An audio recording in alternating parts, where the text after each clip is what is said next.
Stop healing after the damage and start protecting before it strikes. Good afternoon, everyone. Thank you. Thank you for being here today. Thank you for showing up, for leaning in, for being willing to sit with something that might make you uncomfortable, something that might challenge what you thought you knew about healing, about strength, about survival, about what it means to truly protect yourself. I recently had the privilege of sitting down with Tohorah Walker, and I need you to understand something about this woman. Tohorah is not just a coach, she is not just a guide, she is a revolutionary. She is a truth teller who has turned her own pain into a roadmap for others. She is a boundary setter who teaches women how to recognize their worth before the world tries to convince them otherwise. Her work is quietly revolutionizing how we think about relationships, boundaries, and the cycles that keep us stuck. Her impact on making the world a better place is profound because she teaches us something most of us were never taught, that healing doesn't start after the damage is done. It starts before we ever let the wrong person, the wrong partnership, the wrong energy into our lives in the first place. And that idea, that one shift in perspective, is what I want to talk about today. Because here's what we've been told our whole lives: we've been told that healing happens after trauma, that you survive something terrible. And then, if you're strong enough, if you're brave enough, you pick up the pieces and you heal. We've been told that resilience is what you do after you've been broken, that boundaries are what you build after someone has already crossed the line, that wisdom is what you gain after you've already been burned. And I'm here to tell you that's not the whole story. What if I told you that the most powerful form of healing, the most transformative act of self love, happens before the trauma ever touches you? What if I told you that the real revolution isn't in how we recover from abuse, but in how we recognize it early enough to walk away before it ever takes root? That's the insight Tohorah Walker shared with me, and it flipped everything I thought I knew upside down. She said true healing from cycles of abuse often begins not in the relationship itself, but in the vetting stage, by spotting red flags early through empowered boundary setting. Let that sit with you for a moment. We spend so much time talking about how to heal after someone has hurt us. We write books about it, we go to therapy for it, we build entire industries around recovery. And all of that is important, all of that is necessary. But what if we spend just as much time, just as much energy teaching people how to spot the red flags before they ever get close enough to cause damage? What if we taught Black women, especially high achieving Black women who have spent their entire lives in survival mode, that they don't have to wait until they're broken to start protecting themselves? Because here's the thing: the women I'm talking to today, the women listening to the Soft Girl Era podcast, the women Tohorah Walker works with, they are not weak. They are not fragile. They are some of the strongest, most resilient, most capable women you will ever meet. They have led teams. They have raised families.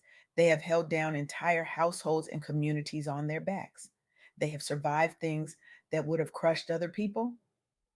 But here's what nobody tells them: strength is not the same thing as invincibility. Resilience is not the same thing as immunity. And just because you can survive something doesn't mean you should have to. So let's talk about what it actually looks like to heal before the damage is done. Let's talk about the three insights Tohorah Walker shared with me that can change not just how we think about relationships, but how we think about business, leadership, entrepreneurship, and life itself. The first insight is this: spot red flags early. Now, I know what you're thinking. Of course, we should spot red flags early. That's obvious. But here's the problem: most of us have been conditioned to ignore red flags. We've been taught to give people the benefit of the doubt. We've been taught to be understanding, to be patient, to be forgiving.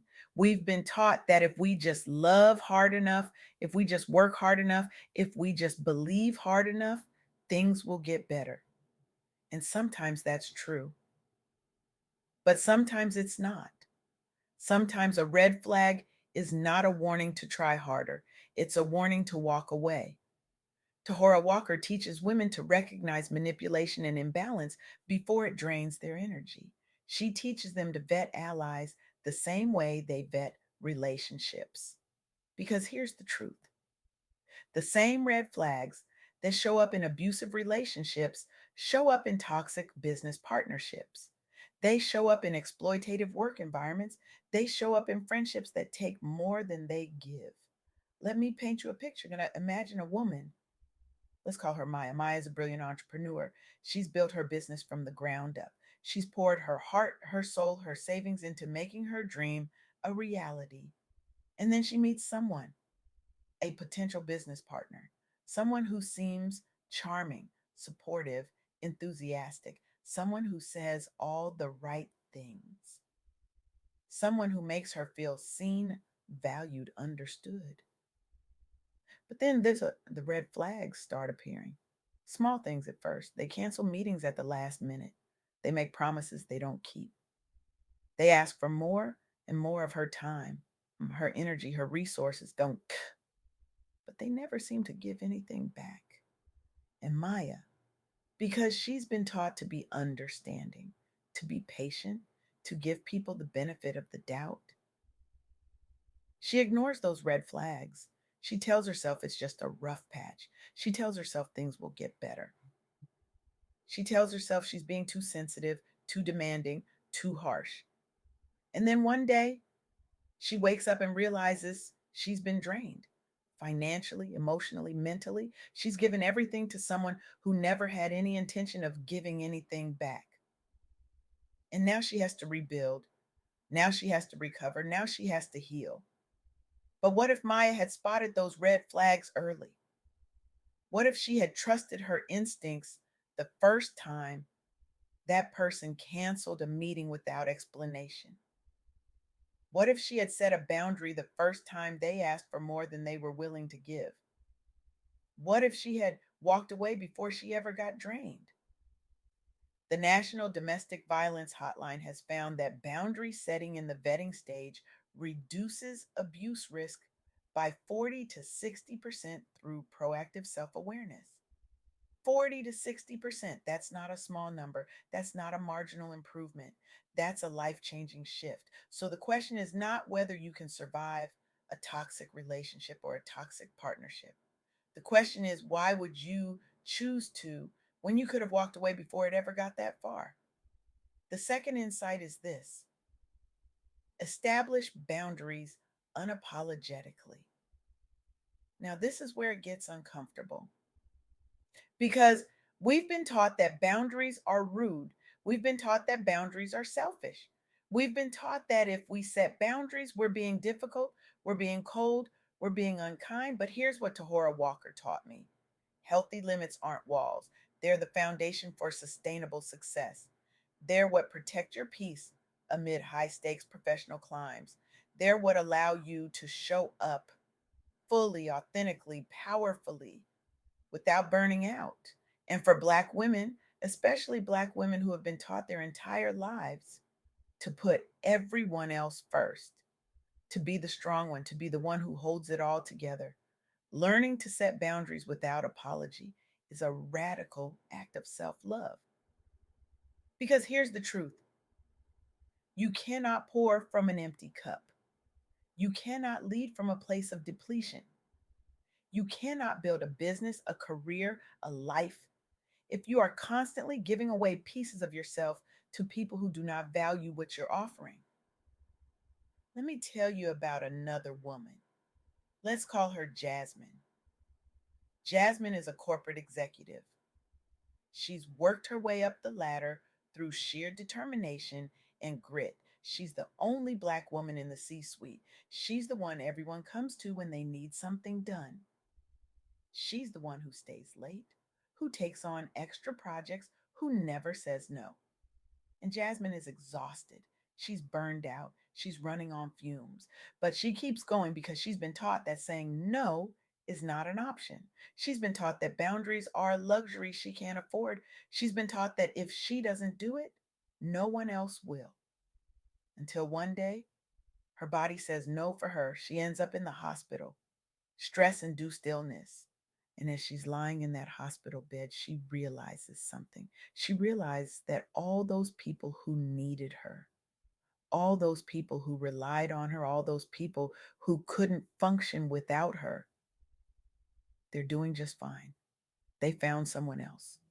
They figured it out. They moved on. And Jasmine is left wondering, what was it all for?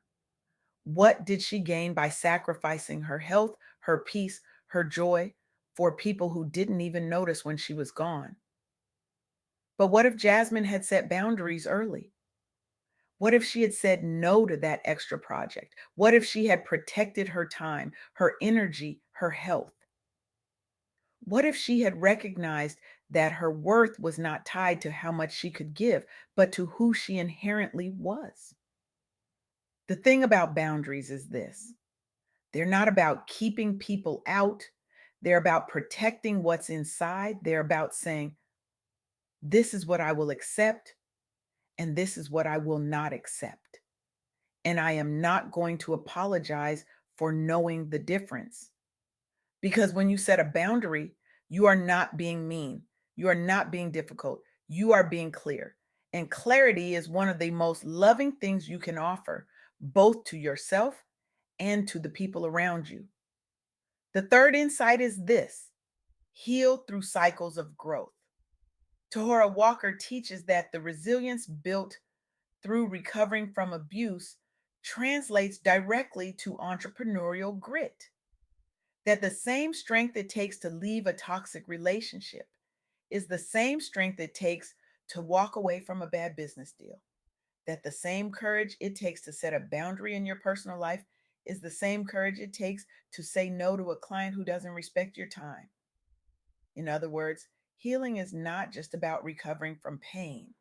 It's about turning that pain into power. It's about taking the lessons you learned in your darkest moments and using them to build something stronger, something better, something that can't be shaken. Let me tell you about one more woman. Let's call her Aisha. Aisha went through cycles of abuse. She learned how to heal. She learned how to recognize red flags. She learned how to establish boundaries early on in the vetting stages of relationships. And you know what happened? She didn't just transform her personal life, she transformed her professional life too. She started a business helping other women do the same thing. She became a coach, a mentor, a guide. She took the pain she had experienced and turned it into purpose.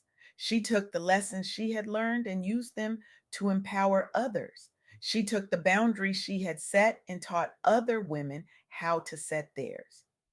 And now Aisha is thriving, not just surviving, thriving. She's built a business she loves. She's surrounded by people who respect her boundaries. She's living a life that feels authentic, joyful, peaceful. She's in her soft girl era.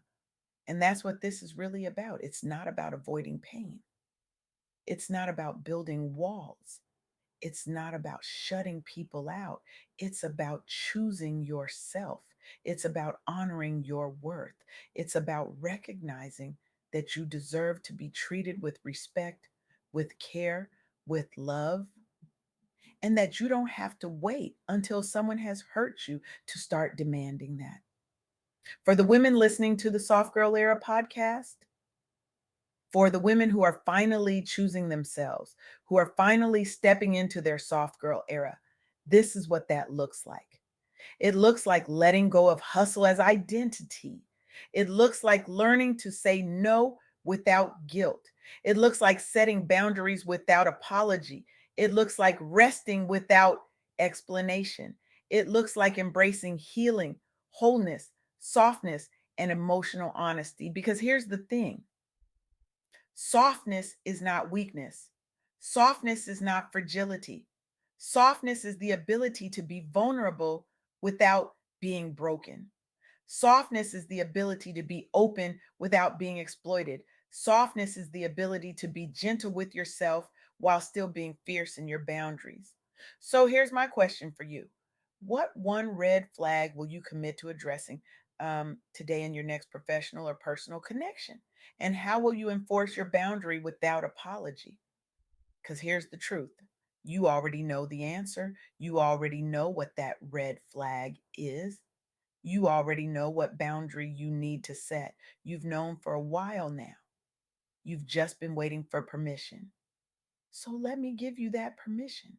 You are allowed to walk away from anything that doesn't serve you. You are allowed to say no without explanation. You are allowed to protect your peace, your energy, your time, your heart. You are allowed to vet people before you let them into your life. You are allowed to spot red flags early and act on them. You are allowed to heal before the damage is done. And if anyone tells you that's selfish, if anyone tells you that's cold, if anyone tells you that's unkind, you tell them this. You tell them that self preservation is not selfishness. You tell them that boundaries are not walls. You tell them that softness is not weakness. You tell them that you are done surviving and you are ready to thrive. Because that's what this is really about. It's about choosing yourself, it's about honoring your worth, it's about recognizing that you deserve to be treated with respect, with care, with love, and that you don't have to wait until someone has hurt you to start demanding that. Tohorah Walker is teaching women to heal before the trauma strikes. She's teaching them to spot red flags early, to establish boundaries unapologetically, to turn their pain into power. And in doing so, she's not just changing individual lives, she's changing the world.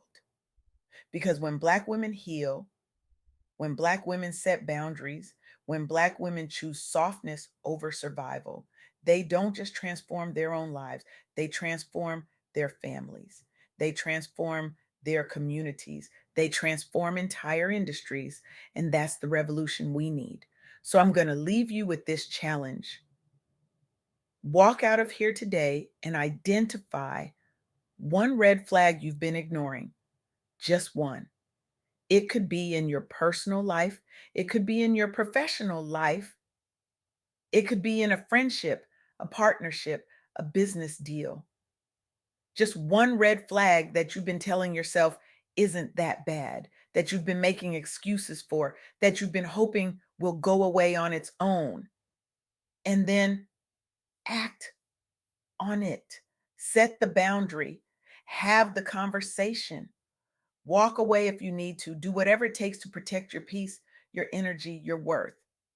Because you are not here to survive, you are here to thrive. And your soft girl era, your season of rest, of joy, of softness, of unapologetic self love, is not something you have to wait for. It's not something you have to earn. It's not something you have to prove you deserve. It's yours right now, today, this moment. All you have to do is choose it. So choose it. Choose yourself. Choose your peace. Choose your boundaries. Choose your healing. Choose your power. Reflect, act, rise, and watch how your world transforms when you finally stop healing after the damage and start protecting before it strikes. Thank you.